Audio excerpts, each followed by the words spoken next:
वो शहीद का दर्जा देते हैं मुख्तार अंसारी को। शहीद का दर्जा नहीं देते हैं, वो तो कहते हैं कि आजाद चंद्रशेखर, भगत सिंह, राजगुरु, सुखदेव, इनके बराबरी में मुख्तार अंसारी को लाते हैं। जिस दिन मुख्तार अंसारी इस धरती से गए, सारे जिले ने राहत की सांस ली कि कम से कम एक व्यक्ति तो गया। आपने राहत की सांस ली? बिल्कुल राहत की सांस ली, इतनी राहत की सांस कि कम से कम उस आतंक का कोई पर्याय नहीं था। अपने प्रतिद्वंदी के बारे में क्या सोचते हैं, अफजाल अंसारी के बारे में?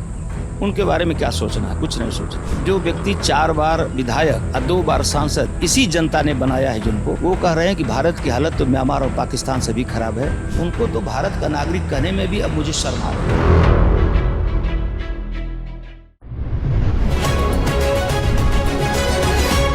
चुनाव यात्रा पावर्ड बाय टेटमोसॉल। हर सीजन का स्किन स्पेशलिस्ट टेटमोसॉल, डॉक्टर्स का सुझाया नंबर 1 ब्रांड। नमस्ते, मेरा नाम है सिद्धांत और ललन टॉप की चुनाव यात्रा इस समय है गाजीपुर लोकसभा। आखिरी लेग में चुनाव, आखिरी लेग में चुनावी कैंपेन, आखिरी लेग में हमारी यात्रा, और कोशिश ये है कि गर्मी भी अपनी आखिरी लेग में हो। अब ज़्यादा गर्मी नहीं झेली जाती है। और मेरे साथ फ्रेम में हैं पारसनाथ राय, जो गाजीपुर लोकसभा सीट पे भारतीय जनता पार्टी के कैंडिडेट हैं, और उनके सामने हैं सपा के टिकट पे अफजाल अंसारी। कैसे है पारस जी, कैसे चल रहा है चुनाव? बहुत अच्छा, ठीक से। आपको जब प्रत्याशी बनाया पार्टी ने, तो बहुत सारे लोगों के लिए पारसनाथ राय का नाम कम से कम, और मैं अगर बड़े पर्सपेक्टिव में बात करूं तो पारसनाथ राय का नाम थोड़ा कम जाना पहचाना नाम था, क्योंकि इस सीट से बहुत बड़े नेता रहे बीजेपी के मनोज सिन्हा, आप तो एलजी हैं जम्मू कश्मीर के। पारसनाथ राय की कहानी खोजी जाने लगी, फिर पता चला कि उनके स्कूल हैं, फिर पता चला वो खुद पढ़ाते हैं, फिर ये भी पता चला कि जब वो पढ़ा रहे थे तब उनको पता चला कि उनको टिकट दे दिया गया है। क्या कहानी है पारसनाथ राय जी की? बस यही, मैं राष्ट्रीय स्वयंसेवक संघ का एक कार्यकर्ता हूँ और अनेक जिम्मेदारियों में रहा हूँ संघ के। जब टिकट मिला उस समय भी मेरे पास संघ की जो विभाग होता है 2 जिलों को मिला के, उसकी जिम्मेदारी मेरे पास थी। अचानक मुझे बताया गया, फ़ोन आया कि आपको बात करना चाहते हैं। किसका फ़ोन था वो? वो फ़ोन था गाजीपुर से किसी व्यक्ति का था। तो देखा होगा कहीं कि आपको तो टिकट मिल गया। हमने कहा भाई हमको टिकट क्यों मिलने वाला है? तो कहा नहीं भाई साहब, बात कर लीजिए। फिर मैंने कहा ठीक है, आप चलो क्लास ख़त्म करके आते हैं। क्या पढ़ा रहे थे? किसकी क्लास ले रहे थे उस समय? हिंदी पढ़ा रहे थे। किस क्लास को? 12वीं क्लास को। आप हिंदी और संस्कृत पढ़ाते हैं? हाँ, दोनों पढ़ाते हैं। तो मैं निकल के आया तो फिर लोगों ने कहा कि आपको मोबाइल में दिखाया भी कि मेरा नाम है कि पारसनाथ राय, गाजीपुर से भाजपा के प्रत्याशी।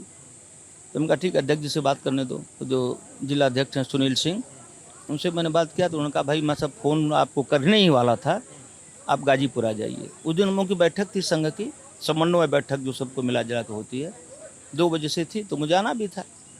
मैं बैठक में गया, फिर जो बैठक ले रहे थे उन्होंने उस पद से हमको मुक्त किया, कहा कि आप भारतीय जनता पार्टी कार्यालय जाओ, आपको अब नया काम मिल गया है, उस काम को करो आप। तो अध्यक्ष जी के पास मैं गया, अध्यक्ष जी ने सारी अपना जो भी रचना है भारतीय जनता पार्टी की वो मुझे बताई। पहले से भी मालूम था रचना, कोई ऐसी तो नई चीज़ थी नहीं। तब से दूसरे दिन से प्रचार अभियान में लग गया भारतीय जनता पार्टी के।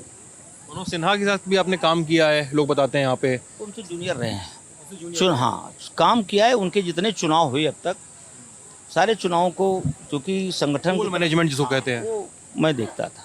सारे चुनाव उनके अब तक के जो चुनाव हुए हैं या और भी चुनाव जो होते थे, संगठन की तरफ से दायित्व मिलता था चुनाव देखने का, वो काम मैं हमेशा करता था, चुनाव देखने का। मैं आपका भी भाषण सुन रहा था, अभी आप बोल रहे थे कि 14 से 19 तक मनोज सिन्हा जी ने यहाँ पे विकास किया, जो 19 के बाद आके रुक गया।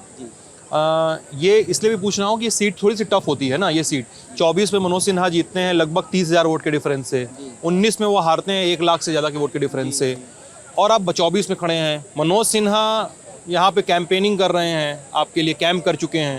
अब वो कैंपेनिंग कर रहे हैं कि नहीं कर रहे हैं, इस पर लोग सवाल उठाते हैं कि एलजी होते हुए कैसे राजनीतिक पार्टी के सवाल उठाते हैं, राजनीतिक पार्टी के लिए खड़े होते हैं आप। तो ये सीट थोड़ी टफ है, ऑसिलेटिंग है। कि जीत को लेकर कितने आश्वस्त हैं? देखिए, चीज़ बता दूँ आपसे, जब मनोज सिन्हा जी चुनाव 19 का लड़े तो सपा बसपा और प्रत्याशी की जाति का वोट दोनों मिलाकर गाजीपुर की जो रचना है उसमें वो 50% या थोड़ा सा उससे ऊपर हो जाता है। 51% के आसपास है। वो किसी के लिए क्रॉस करना मुश्किल है। लेकिन आज परिस्थितियां बदल गई हैं। सपा अलग लड़ रही है, बसपा अलग लड़ रही है। और ओम प्रकाश राजभर की पार्टी जो पहले हमारे साथ नहीं थी, आज वो भी हमारे साथ है पूर्ण रूप से। निषाद पार्टी भी अपने साथ है। तो अब कोई आसान हो गया है चुनाव लड़ना, कोई इतनी दिक्कत नहीं है। क्योंकि ये सवाल इसलिए भी उठ रहा है पारस जी की जब आपका टिकट डिक्लेयर हुआ तो इस तरह की चर्चाएं और खबरें उठी थी जो आपकी निगाह से पता नहीं, मुझे नहीं पता गई कि नहीं गई। लोग भाजपा पर यह आरोप लगाना शुरू कर दिया था कि भाजपा ने इस सीट पर सपा को वॉकओवर दे दिया। जब आपका नाम अनाउंस किया था उसी समय ये चर्चा हुई थी। असल में ये लोग बेवकूफ़ टाइप के लोग हैं, जो सीधा एक शब्द का इस्तेमाल करता हूँ, क्योंकि भारतीय जनता परिवार को उन्होंने जाना नहीं है।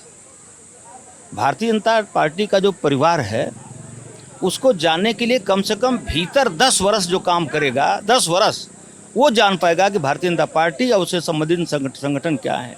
अभी हम काम कर रहे हैं, बैठक होती है, अनाउंस होता है, उद्घोषणा होती है, भाई अब ये काम नहीं, ये काम आपको आज से करना है। जैसे मध्य प्रदेश, छत्तीसगढ़ और राजस्थान के मुख्यमंत्री बने, कौन पता लगा पाया कि कौन बनेगा कौन नहीं बनेगा? कोई भी व्यक्ति, एक व्यक्ति बता दे देश में जिसको ये मालूम रहा, जब वो घोषणा हुई कि ये व्यक्ति बन रहा है, ये व्यक्ति बन रहा है, ये व्यक्ति बन रहा है, तब देश जान पाया। भारतीय जनता पार्टी में भी जो दायित्व है वो तब पता चलता है जब उद्घोषक घोषणा करता है कि अब आपके पास ये काम गया। ऐसे ही होता है। हमारे यहाँ सकलदीप राजभर बलिया में गन्ना गोड़ रहे थे, राजनाथ जी का फोन गया, सकलदीप कहाँ हो आप? कहा हम तो गन्ना गोड़ रहे हैं खेत में। कहा जल्दी दिल्ली दौड़ के आओ। दिल्ली दौड़ के गए तो राज्यसभा के मेंबर बने। पार्टी के वर्कर थे, वो बहुत पुराने वर्कर थे। ये तो नेतृत्व की कुशलता है कि अपने कार्यकर्ता, किस कार्यकर्ता को कौन सा काम देना, कहाँ खड़ा करना, क्या करना, ये तो नेतृत्व का, हाँ, वो कुशलता है नेतृत्व की। और ये लोग भारतीय जनता पार्टी को समझ नहीं पाए हैं, जो समझ पाए, बिल्कुल नहीं समझ पाए। अजय वो अंदर जो नहीं आएगा ना, बाहर से तो ऐसे अनुमान लगाएगा बाहर। क्योंकि आपके कैंपेन के लिए मोदी जी भी आ चुके हैं, योगी जी भी आ चुके हैं, ओम प्रकाश राजभर आ ही रहे हैं, मनोज सिन्हा कैंप कर ही रहे हैं गाजीपुर में। मनोज सिन्हा, देख से बता दूं आपसे, जो लोग मनोज सिन्हा की बात करते हैं, वर्तमान सांसद 5 वर्षों में, मैंने इधर 1 महीने के आसपास हो गया, कुल 412 शक्ति केंद्र हैं संगठन के हिसाब से। शक्ति केंद्र का अर्थ है कि एक शक्ति केंद्र में 4 से लेकर 6 बूथ होते हैं, कहीं 4, कहीं 5, कहीं 6। तो 412 शक्ति केंद्र हैं, जिनमें से मैं 300 से अधिक में जा चुका हूँ। इन सभी जगहों पर पूछा मैंने कि अफजाल अंसारी जी आज तक आए? सब कहते हैं नहीं आए। अब मनोज सिन्हा जी, ये चुनाव छोड़ दीजिए, चुनाव के बाद भी जनपद में अनेक जगह आते हैं, किसी के यहाँ चाय पीते हैं, किसी के यहाँ खाना खाते हैं, किसी के यहाँ विश्राम करते हैं। ये चुनाव को बाहर निकाल के, आप पत्रकार हैं, चौथे स्तंभ हैं लोकतंत्र के, अब पता लगाइए। मनोज सिन्हा का तो आना हमेशा लगा रहता है और आज भी उसी क्रम में घूम रहे हैं। निश्चित रूप से किसी के घर खाना खाते होंगे, कहीं चाय पीते होंगे, फिर निकल जाते होंगे। आपने प्रतिद्वंदी के बारे में क्या सोचते हैं, अफजाल अंसारी के बारे में? उनके बारे में क्या सोचना है, कुछ नहीं सोचना है। जो व्यक्ति 4 बार विधायक और 2 बार सांसद इसी जनता ने बनाया है जिनको, वो कह रहे हैं कि भारत की हालत तो म्यांमार और पाकिस्तान से भी खराब है। अब तो उनके प्रति मैं तो पहले उनको आदरणीय का, क्योंकि एक बार जो चुनाव जीत जाता है ना, विधायक हो जाता है, वो माननीय हो जाता है। लेकिन माननीय की श्रेणी में होकर इस देश से थोड़ा भी प्यार नहीं है। अब भारत पाकिस्तान से गया गुजरा हो गया, जिसके यहाँ आटे की लाइन लग रही है, लाठियाँ चार्ज हो रही हैं, उनको तो भारत का नागरिक कहने में भी अब मुझे शर्म आ रही है। सही बता रहा हूँ आपको। पारस जी, मैं जब मुख्तार अंसारी 1-1.5 महीने पहले मुख्तार अंसारी का निधन हुआ था और फिर यहाँ पर उनका अंतिम संस्कार वगैरह सब जो हुआ था, तो उसमें मैं आया हुआ था यहाँ पे, उस पर कवरेज पे आया हुआ था और उसमें मैंने उन लोगों के, उनके परिवार के लोगों का इंटरव्यू भी किया था। तो उन्होंने मुख्तार अंसारी की हत्या के इल्ज़ाम लगाए थे और उस इल्ज़ाम में भारतीय जनता पार्टी, जो आपकी पार्टी है, उसको भी लपेटे में लिया गया था। ये कहा था कि मुख्तार अंसारी को जहर दिया गया। और आप इस पे क्या कहेंगे सर, जब वो शहीद का दर्जा देते हैं मुख्तार अंसारी को? शहीद का दर्जा नहीं देते हैं, वो तो कहते हैं कि आज़ाद चंद्रशेखर, भगत सिंह, राजगुरु, सुखदेव, इनके बराबरी में मुख्तार अंसारी को लाते हैं। जिस व्यक्ति ने न जाने कितनी हत्याएं की, न जाने कितनी माताओं के सिंदूर लूटे। अभी मैं सुबह, हम लोग एक सभा में थे और मल्लाह जाति के लोग थे, उनकी जो कुल देवी हैं, वहाँ कुल 3.5 बीघा ज़मीन है। उस ज़मीन को घेरने के लिए इतना दबाव बनाया उन्होंने कि झगड़ा भी हुआ उन मल्लाह जाति के लोगों से। तो उनका तो एक ही काम था, 2 भाइयों में झगड़ा हुआ, एक से रजिस्ट्री कराया, संपत्ति लूट लिया। लूटना, हत्या मऊ में खुलेआम। आप तो पत्रकार हैं, आप उठा के मोबाइल देख लीजिए, खुली जीप में बैठ करके सीधे गोलियां चलाकर 17 यादवों की हत्याएं की थी। जो यादव परिवार गांव घर गली गली दूध बांटते थे कि दीदी मैं आ गया हूं दूध ले लीजिए, अम्मा मैं आ गया हूं दूध ले लीजिए, बहन मैं आ गया हूं दूध ले लीजिए। जो रोज़ दूध पिलाता है आपको, और उनकी हत्याएं आप गली में कर रहे हो। 2005 का दिन याद करिए, 17 अक्टूबर का दिन था जब दंगे हुए थे मऊ के भीतर।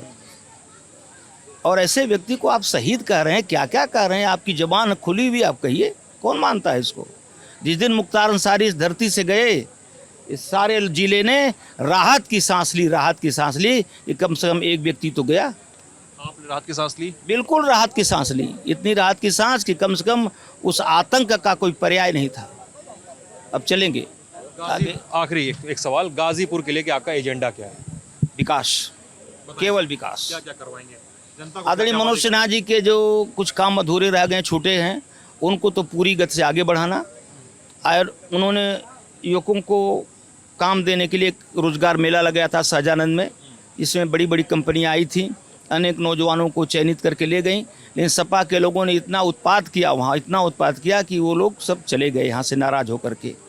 लेकिन अब अच्छी व्यवस्थाएं की जाएंगी, मुकम्मल व्यवस्था होगी जिसमें कोई बदमाशी नहीं कर सकता है। वो कंपनियां फिर आएंगी और फिर गाजीपुर के नौजवानों को यहाँ से जिसके जिम्मे जो काम लायक होगा उसको लेके जाएंगी।